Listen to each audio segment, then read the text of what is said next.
आज लोकसभा में कांग्रेस पार्टी के उपनेता सदन गौरव गोगोई ने भारतीय जनता पार्टी, नरेंद्र मोदी सरकार और उसके कारनामों को लेकर के जो बोला, उससे नरेंद्र मोदी सरकार की कलाई खुल गई। आज अविश्वास प्रस्ताव पेश किया उन्होंने, और जब अविश्वास प्रस्ताव पेश किया और उसमें अडानी के नाम का एक छोटा सा जिक्र आया, उतने में ही भारतीय जनता पार्टी के सारे सदस्य भड़क उठे, जबकि तमाम और बातें कही गई उन पे नहीं भड़के, इस पर भड़क। यानी अडानी का नाम सुनते ही जैसे उन्हें करंट लग जाता। लेकिन गौरव गोगोई ने जिस तरह से धोया है वह अपने आप में देखने वाला है, सुनने वाला है। आप भी सुनिए। श्री गौरव गोगोई जी। अध्यक्ष महोदय, आपके दफ्तर में अगर क्या हो रहा है, क्या दरखास्त दी गई है, आप खुद ही, आप इस सदन के रक्षक हैं। आपके दफ्तर के अंदर क्या बातचीत हुई है? क्या हम बताएं कि प्रधानमंत्री मोदी जी ने आपके दफ्तर के अंदर क्या क्या बातें की हैं? हम नहीं कहते। गंभीर आरोप है माननीय अध्यक्ष जी, बताइए। प्रधानमंत्री जी का लेंगे आप, प्रधानमंत्री जी का नाम लेते हुए और शहर का नाम लेते हुए ऐसा अनाप शनाप आरोप नहीं लगा सकते। वो उनको बताना चाहिए। दफ्तर में जो बात हम आपके विश्वास में रखते हैं और आप जो बात हमें कहते हैं उसकी भी विश्वसनीयता हम बचा के रखते हैं। एक मिनट, मैं बैठा हूं ना। माननीय सदस्य, कभी भी कोई भी विषय, ये मेरा चेंबर भी सदन है, आप जानते हैं, वरिष्ठ नेता हैं, कभी भी ऐसी टिप्पणी नहीं करना चाहिए। अध्यक्ष महोदय के दफ्तर में जो बातें करते हैं उसको इस प्रकार से आप उसका उल्लंघन मत करिए। आप संसदीय मंत्री हैं, आप तो अपना कर्तव्य याद रखिए। आपका लेटर पब्लिक डोमेन में है, याद रखिए, आप तो अपना कर्तव्य याद रखिए। अविश्वास प्रस्ताव एक गंभीर प्रस्ताव है, तो मेरा सभी सदस्यों से आग्रह है कि वह चर्चा को गंभीरता से करें तो उचित रहेगा। गौरव गोगोई जी। अध्यक्ष महोदय, मैं इस प्रस्ताव को आपके समक्ष रखता हूं और आपकी अनुमति की अपेक्षा करता हूं कि मैं अपना वक्तव्य रखूं। अध्यक्ष महोदय, मैं सबसे पहले आपका आभार प्रकट करता हूं कि आपने इंडिया अलायंस के इस अविश्वास प्रस्ताव को आपने स्वीकार किया।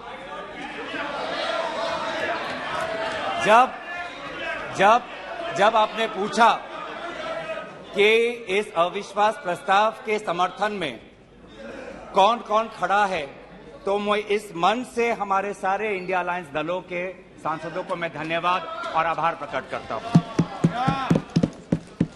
सर, ये अविश्वास प्रस्ताव हमारी मजबूरी है। ये हमारी मजबूरी है कि हम अविश्वास प्रस्ताव हमें लाना पड़ा, क्योंकि ये बात कभी भी संख्या की नहीं थी। ये बात हमेशा इंसाफ की थी, मणिपुर के इंसाफ की थी। आप पहले प्रस्ताव रख दो आप पहले।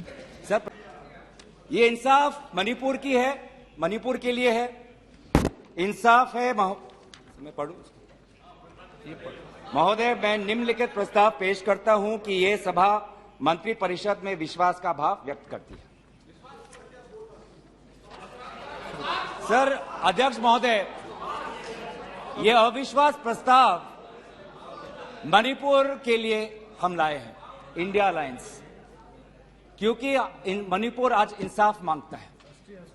मणिपुर का युवा इंसाफ मांगता है, मणिपुर की बेटी इंसाफ मांगती है, मणिपुर के किसान इंसाफ मांगते हैं, मणिपुर के छात्र इंसाफ मांगते हैं।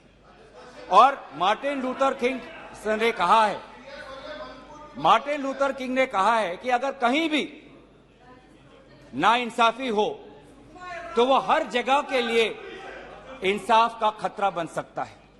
Injustice anywhere is a threat to justice everywhere. तो ये जो घटनाएं मणिपुर में हो रही है, इसको ये हम ना समझे कि उत्तर पूर्वांचल के किसी कोने में हो रहा है, ये भारत में हो रहा है सर।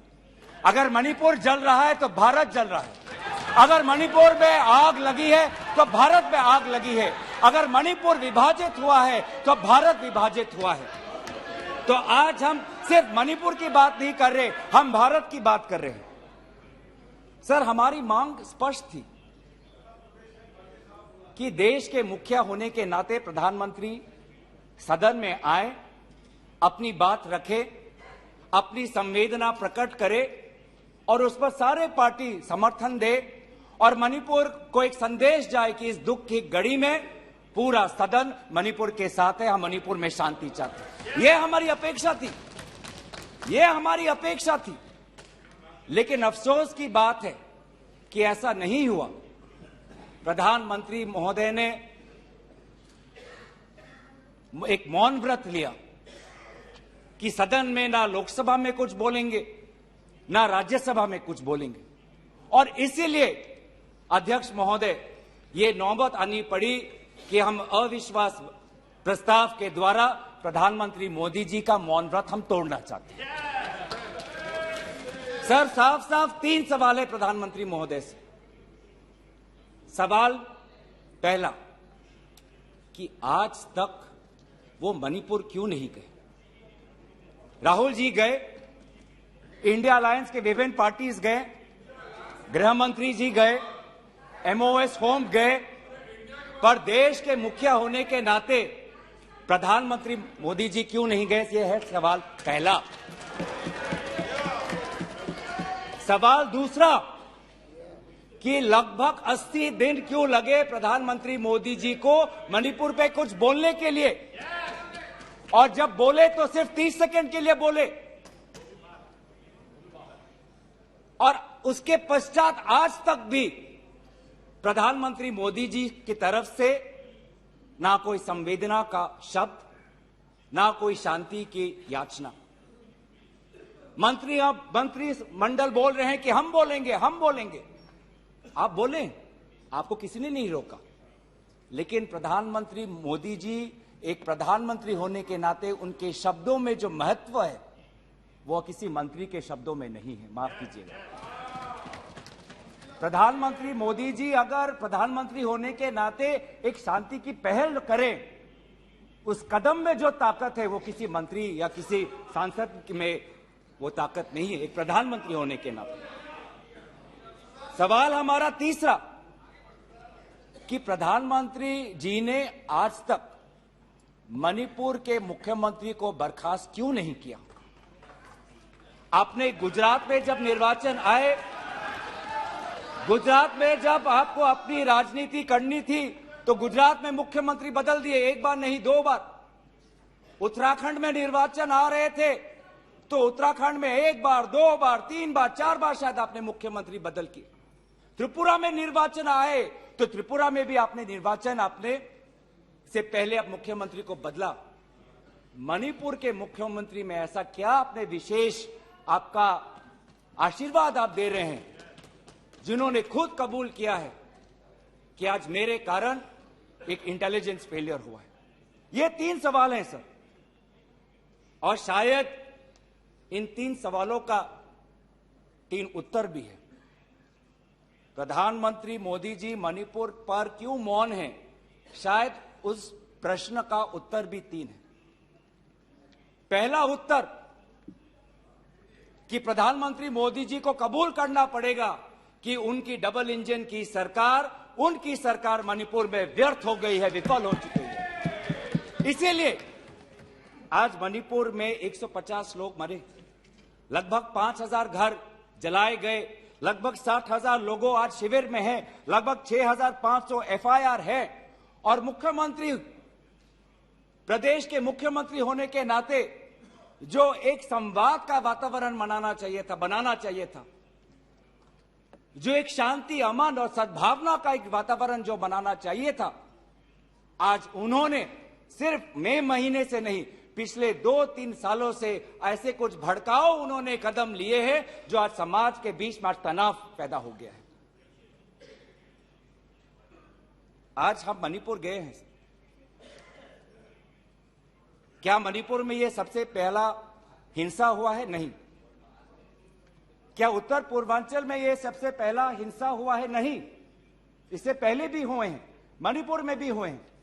मैं खुद उत्तर पूर्वांचल का हूं, मैं खुद जिम्मेवारी से कहता हूं कि हुए हैं। लेकिन पहली बार, अरे आप में से तो कोई गया भी नहीं, आप क्या जानेंगे? पहले जाओ और फिर हमें परामर्श दो। पहले आप लोग जाओ। सर, हम गए और बहुत दुख हुआ कि हमने समाज में दो वर्गों के बीच ऐसा बंटवारा, समाज के दो वर्गों के बीच हृदय में इतना आक्रोश, इतना गुस्सा हमने पहले कभी नहीं देखा। हमने पहले कभी भी नहीं देखा कि आज समाज का एक वर्ग दूसरे के प्रति बदले की भाषा का प्रयोग कर रहा है। हमने कभी भी नहीं देखा कि एक प्रदेश में एक ऐसी लकीर खींच दी गई है कि पहाड़ पे एक वर्ग के लोग रहते हैं और वैली में एक वर्ग के लोग रहते हैं। अफसोस की बात है सर कि जो सरकार एक इंडिया की बात करती है, आज उन्होंने दो मणिपुर आपने बना दिए हैं।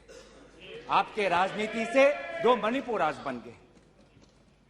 मैं मणिपुर के मुख्यमंत्री को इस सदन से पूर्व प्रधानमंत्री वाजपेयी जी की राजधर्मों को याद करने के लिए सलाह दूंगा, जिन्होंने कहा कि राजा के लिए, शासक के लिए प्रजा में भेद नहीं हो सकता, ना जन्म के आधार पर, ना जाति के आधार पर, ना समुदाय के आधार पर। सर, आज इस माहौल में अगर सबसे ज्यादा पीड़ा किसी को झेलना पड़ा है तो महिलाओं और बच्चों को। हमने देखे हैं वो वायरल वीडियो में, उनका मैं उल्लेख नहीं करना चाहूंगा, उससे सबको पीड़ा हुआ। पर ऐसे मुख्यमंत्री जी ने स्वयं कहे कि ऐसे 100 FIRs हैं। हम भी गए हैं सर, इंडिया डेलीगेशन, हमारे संसदीय दल, उस परिवार से हम मिलके आए हैं जिसमें दो महिलाओं के साथ इतना बुरा व्यवहार हुआ, अत्याचार हुआ। हमने ऐसे भी एक परिवार से मिले जिसमें एक 80 साल की महिला, जो एक स्वतंत्रता संग्रामी की पत्नी थी, उसको घर के अंदर बंद करके जिंदा जला दिया। जो दो महिला जिसको लेकर आज सुप्रीम कोर्ट तक ये बात गई है, उसमें से एक महिला का पत्नी कारगिल में हमारे देश के लिए हमारी सीमा को सुरक्षा कर रहा था। वो कारगिल का जवान बोल रहा है, मैंने देश को बचाया पर मैं अपने घर और अपने परिवार को नहीं बचा पाया। जब हम उनसे मिलते हैं तो हमको क्या कहें? आप लोग कहते हैं हम फोटो ऑप करने गए थे। सर, दुख के समय में संवेदना उनको देने गए थे। आज महिलाओं, बच्चों के साथ आऊंगा, अब सारे बातों पे आऊंगा, सब पे आऊंगा। धर्मीय जगह को भी बख्शा नहीं गया। धर्मीय अनुष्ठान पर भी आज भीड़ घुसी और उसका असम्मान किया। आज इंटरनेट नहीं है। आप कहते हैं कि सब नॉर्मल है, स्थिर है। आज भी इंटरनेट नहीं है, बच्चे स्कूल नहीं जा पा रहे, लोग अपनी बातें नहीं रख पा रहे। आज भी कितनी महिलाओं पर अत्याचार हुआ है, वो अपनी बात ही नहीं रख पा रहे।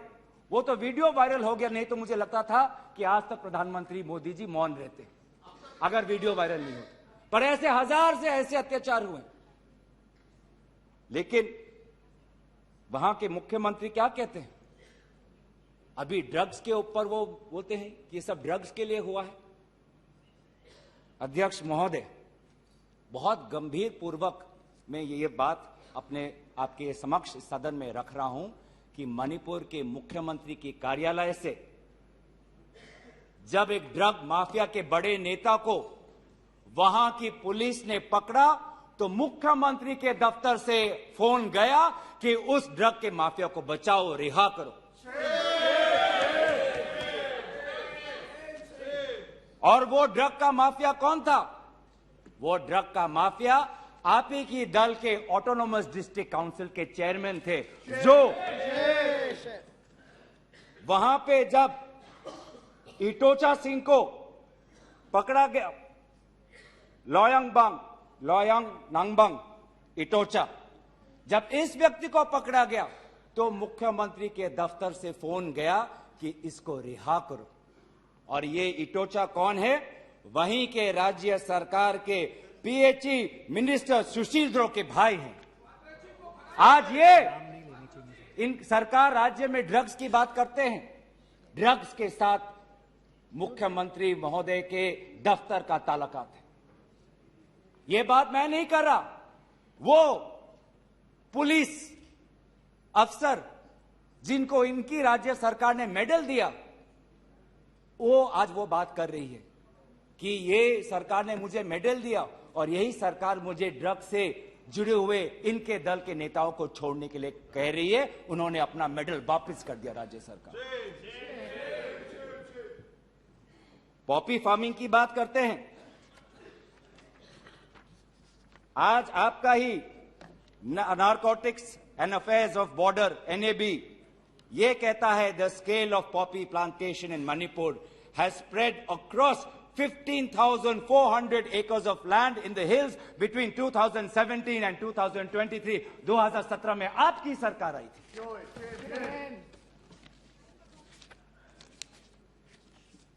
आज इंडियन फॉरेस्ट सर्वे रिपोर्ट 2021 में कहता है that within 2 years time the forest area of Manipur has decreased by 248.63 square kilometers। ये आपके सरकार के नजर के सामने वहां के जंगलों को काटा जा रहा है और पॉपी फार्मिंग को बढ़ावा दिया जा रहा है। गृह मंत्री ड्रग्स को लेकर बार बार वक्तव्य देते हैं, लेकिन गृह मंत्री महोदय आपको भी पता है कि पिछले 5-6 सालों में ड्रग्स की यह समस्या कमी नहीं, थमी नहीं, बढ़ती जा रही है। लगभग 2017 में एनसीआरबी का डेटा है 1113 केसेस, 2021 में 3611। तो ड्रग्स की समस्या आज बढ़ती जा रही है। तो कहीं ना कहीं प्रधानमंत्री जी चाहते हैं कि वो मौन रहे ताकि उनकी राज्य सरकार की छवि धूमिल ना हो, क्योंकि उनको छवि से लगाव है। चाहे लोगों पे अत्याचार हो, ड्रग्स की समस्या बड़ी हो, ये उनके लिए महत्व नहीं रखता। पर जैसे कि मैंने कहा कि उनके मौन रहने का कारण 3 है, अभी तो मैंने सिर्फ एक कारण का उजागर किया। और दूसरा कारण यह है, और बहुत मैं सम्मानपूर्वक ये बात कहना चाहता हूं, दूसरा कारण प्रधानमंत्री मोदी जी का मौन रहने का यह है कि आज भारत केंद्र सरकार का गृह विभाग और राष्ट्रीय सुरक्षा सलाहकार आज विफल हुए हैं। क्या हो रहा है मणिपुर में?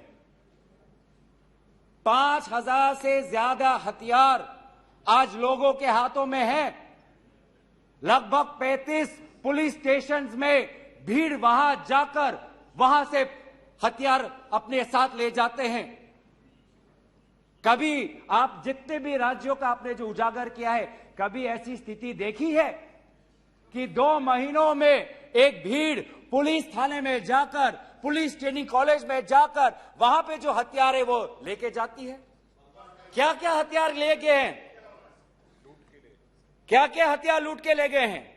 INSAS rifle, AK-47, light LMG light machine gun, self loading rifle, SMC, mortar, grenade, bullet proof jacket, 6 lakh ammunition, 6 lakh गोलियां आज लोगों के बीच में है।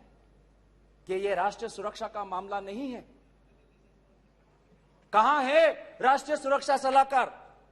ये जो बंदूक है, ये जो गोलियां हैं, किस पर चलाएंगे? ये गोलियां हमारे भारतीय सेना के नौजवानों पे चलाएंगे। ये गोलियां मणिपुर के पुलिस पर चलाए जाएंगे। ये गोलियां मणिपुर के निहत्थे लोगों पर बरसाए जाएंगे। क्या क्या आपने? आज ये जो हथियार है सिर्फ मणिपुर तक सीमित नहीं रहेंगे सर। लगभग ये जो 6 लाख एम्यूनेशन है, गोला बारूद है, AK-47, ये तो युद्ध के हथियार है, ये युद्ध के अस्त्र है। ये सिर्फ मणिपुर तक नहीं सीमित रहेंगे, ये आज उत्तर पूर्वांचल में भारत के अलग अलग जगह में ये हथियार जाएंगे और भारत के समाज को आज अशांति का वातावरण बनाएंगे। तो क्या कर रहे हैं आप? आज दुख की बात है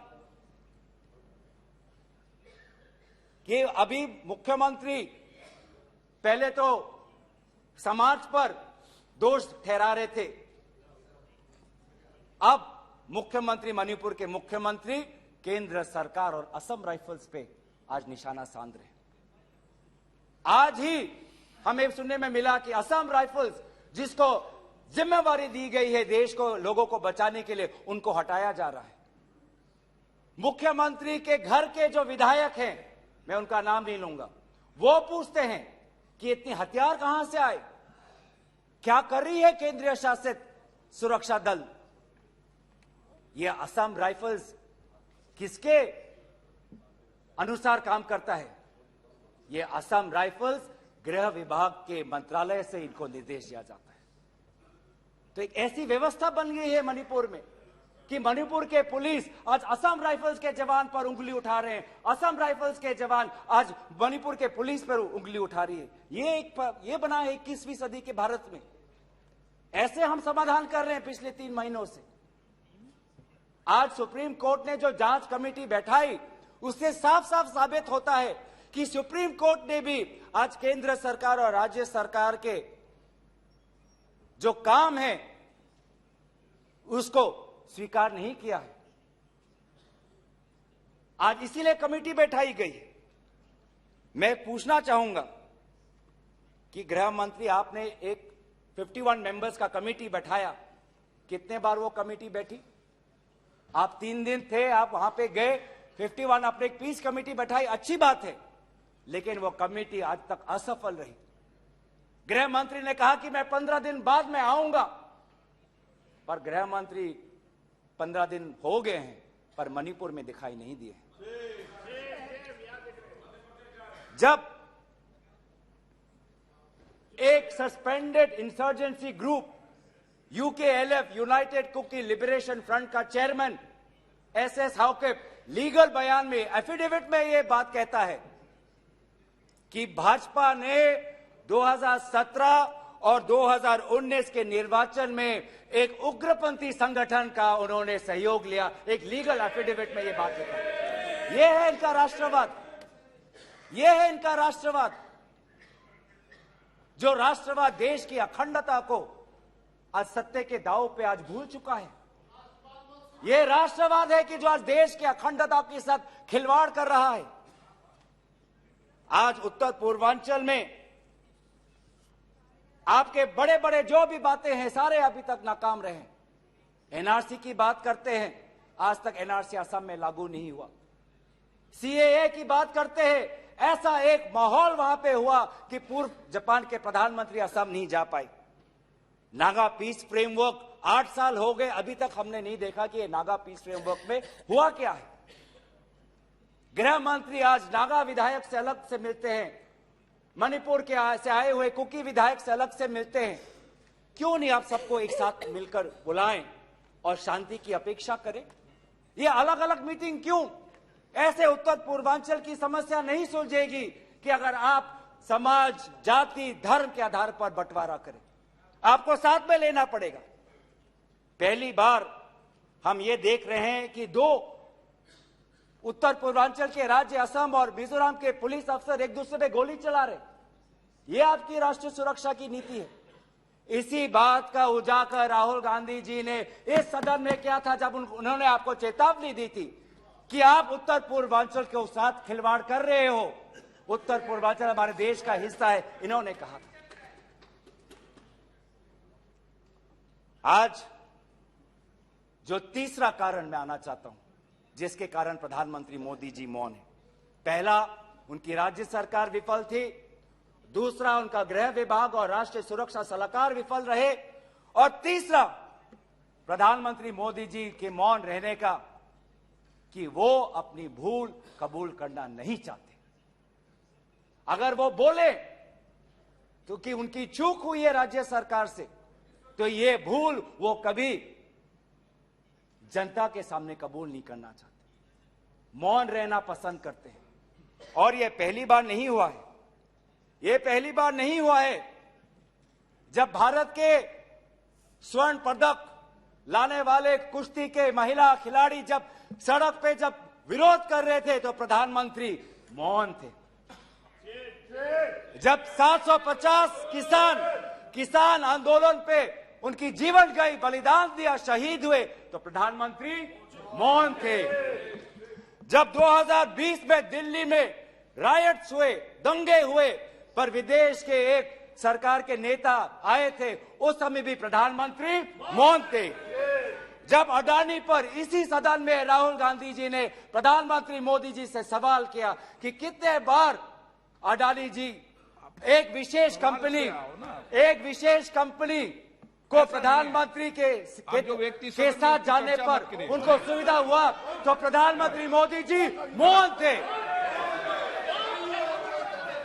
जब हम बार बार पूछते हैं,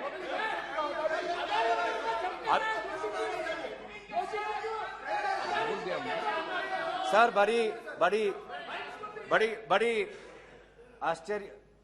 आश्चर्य की बात है कि सर कि अभी तक मैंने प्रधानमंत्री का नाम लिया, अभी तक मैंने मुख्यमंत्री का नाम लिया, अभी तक मैंने गृह मंत्री का नाम लिया, अभी तक इन उनकी तरफ से विरोध नहीं आया, लेकिन जब एक विशेष कंपनी के मालिक का नाम लिया तो ये सारे मंत्री और सांसद खड़े हो गए।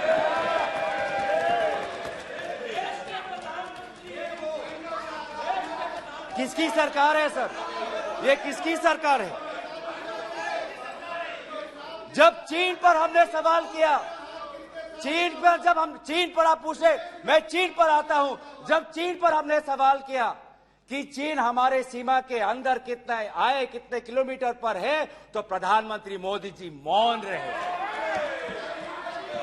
प्रधानमंत्री मोदी जी ने G20 के बाली समिट में प्रेसिडेंट शी जिनपिंग के साथ क्या बातचीत की, उनके विदेश मंत्रालय ने इसको छुपाने की कोशिश की, लेकिन जब चीन के विदेश मंत्रालय से बात आई तो भारत सरकार के विदेश मंत्रालय ने खुद कबूल किया कि हाँ, हमने छुपाई थी कि बहुत संवेदनशील बातें प्रधानमंत्री मोदी जी ने शी जिनपिंग के साथ बाली में किया। हम पूछना चाहते कि क्या बातें की आपने, क्या समझौता हुआ, क्या बताएंगे?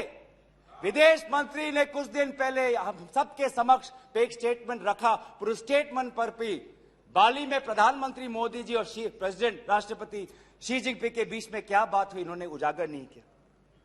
आप चीन की बात करते हैं, तो प्रधानमंत्री मोदी जी जब जम्मू कश्मीर के पूर्व राज्यपाल ने कहा कि उन्होंने प्रधानमंत्री को फोन किया था, तो ये राज्यपाल ने क्या कहा कि उनको चुप रहने का सलाह उनको मिला। प्रधानमंत्री मोदी जी मौन रहे।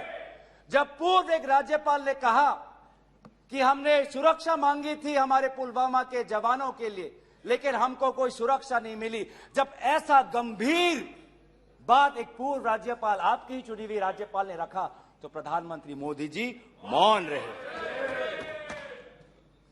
जब कोविड में सेकेंड वेव में लोग के सांसों में, फाफड़ों में ऑक्सीजन नहीं था, तब प्रधानमंत्री पश्चिम बंगाल में वोट मांग रहे थे। जब मणिपुर में महिलाओं पर अत्याचार हो रहा था, तो प्रधानमंत्री जी कर्नाटक में वोट मांग रहे थे। ये कैसा राष्ट्रवाद है? यह कैसा राष्ट्रवाद है जो देश से ऊपर अपने सत्ता को ज्यादा महत्व देता है? इस देश के इतिहास में हमने दूसरे प्रधानमंत्री भी देखे हैं। हमने ऐसे भी प्रधानमंत्री देखे हैं जिन्होंने उत्तर पूर्वांचल और भारत की संवेदना को समझा।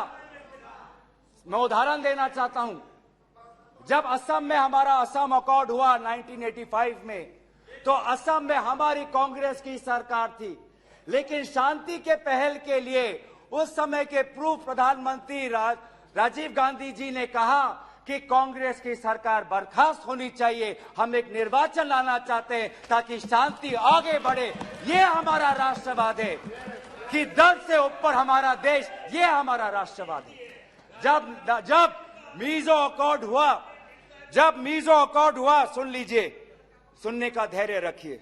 जब मीजो अकॉर्ड हुआ 1986 में, तो मिजोरम में हमारी सरकार थी, लेकिन राजीव गांधी जी ने लालडेंगा जी के साथ समझौता करके मीजो अकॉर्ड उन्होंने स्थापना किया 1986 में, और वहां के पू लालडेंगा जी मिजोरम के इंटरिम गवर्नमेंट के मुख्यमंत्री बने। और निर्वाचन यह है कि हमें सत्ता नहीं, हमें शांति चाहिए उत्तर पूर्वांचल में। अगर सत्ता खोनी पड़ी, दल का बलिदान देना पड़ा, तो उत्तर पूर्वांचल और देश की अखंडता के लिए हम वो बलिदान देने के लिए तैयार हैं। सोनिया जी को याद होगा, जब मिजो अकॉर्ड हुआ उसके अगले ही दिन राजीव गांधी जी और सोनिया जी मिजोरम गए थे, आइजवाल गए थे, और जगह जगह पर लोगों ने इन दोनों का स्वागत किया और उन्होंने कहा, स्वागत राजीव गांधी जी, वेलकम राजीव गांधी जी, आप शांति के प्रतीक हो। ऐसा पहल प्रधानमंत्री मोदी जी मणिपुर में क्यों नहीं करते? हम उनका समर्थन करेंगे, हम उनका समर्थन करेंगे। इस सदन में जब 2012 में असम में कोकराझार में जब हिंसा हुआ, तो इस सदन में, लोकसभा में, राज्यसभा में प्रधानमंत्री, हमारे पहले प्रधानमंत्री डॉक्टर मनमोहन सिंह जी ने इस सदन में उन्होंने बात रखी।